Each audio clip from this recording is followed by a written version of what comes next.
عبداللہ بن سلام یہودیوں کے بہت بڑے عالم ہیں.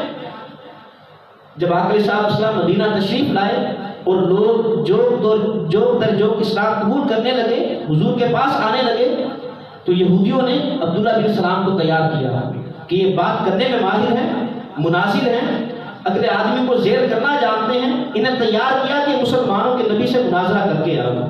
عبداللہ بن سلام کئی دن تک تیاری کرتے رہے، جو سوال تھے ان کو ترتیب دے لیا.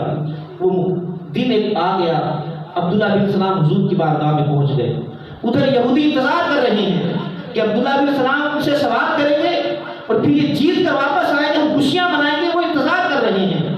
عبداللہ بن سلام جب حضور کے پاس پہنچے، آقا علیہ السلام صلہ رحمی پر گفتگو فرما رہے تھے.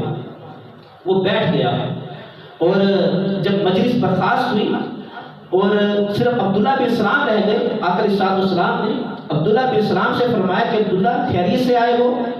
اب وہ جو عبداللہ بن سلام جو اتنے سارے سوالوں کی ترتیب بنا کر حضور کے پاس مناظرہ کرنے کی نیت سے آئے تھے، جب حضور نے پوچھا نا عبداللہ خیر سے آئے ہو، کہا یا رسول اللہ آپ کا غلام بننے آیا ہوں، تیریاں تک کے اداواں میں مرید ہو گئی.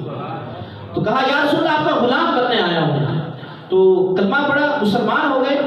ادھر یہودیوں کو خبر ہوئی کہ جسے ہم نے مناظرے کے لیے بھیجا تھا، جو ہمارا پیشوا بن کے گیا تھا، جو ہماری ترجمانی کرنے گیا تھا، اس نے بھی اسلام قبول کر لیا.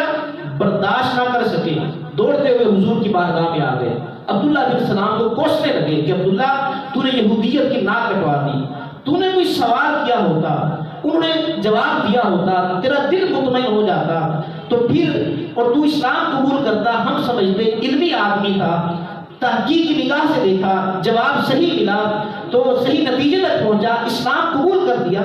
تو نے کوئی سوال بھی نہیں کیا اور اسلام قبول کر لیا. عبداللہ بن سلام ان یہودیوں سے کہنے لگے جب میں یہاں پر آیا اور اس چہرے کی طرف دیکھا، میرے دل نے گواہی دی یہ چہرہ اتنا حسین تھا، یہ کسی جھوٹے کا نہیں ہو سکتا، یہ کسی جھوٹے کا نہیں ہو سکتا. حضرت حسان بن